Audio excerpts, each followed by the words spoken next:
So I have kids and I lie to them. I get high around them too. People say you shouldn't do that, but they don't see it. They say you shouldn't be intoxicated around your children. Well, I'm not. I'm high. I call it elevated. It's a different thing. The people who have a problem with that, they don't understand what getting high is. Like, they think you're gonna be like to your kid, like, who are you? What do you think? What's the worst thing that can happen if I'm a little high around my kid? They're gonna get extra hugs, and daddy's gonna be paranoid about objects. Oh, look out. Don't go there. That's it. Plus, I have cool conversations.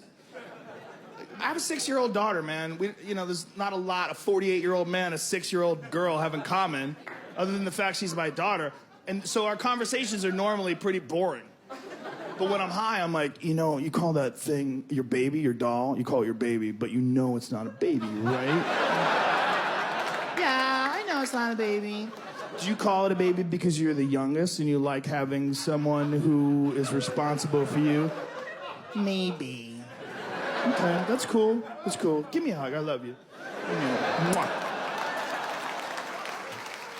It's weird, man. It's weird raising little people.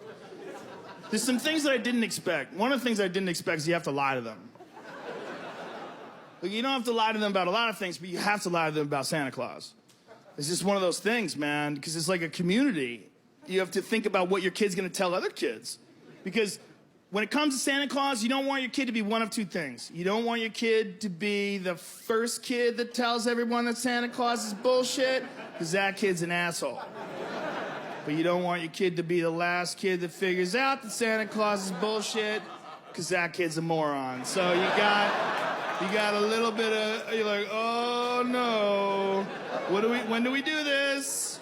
When do we do this? And no one knows when to do it. You just let the kids figure it out. And then they're like, Dad, what the fuck? They're like, oh, I missed the boat. Nobody knows when to do it. Nobody can be honest about it. They have little meetings and shit. And I'm like, when do we tell them? This lady goes, when they're 11. They're going to be fucking by then. I told her it was funny. She didn't believe me.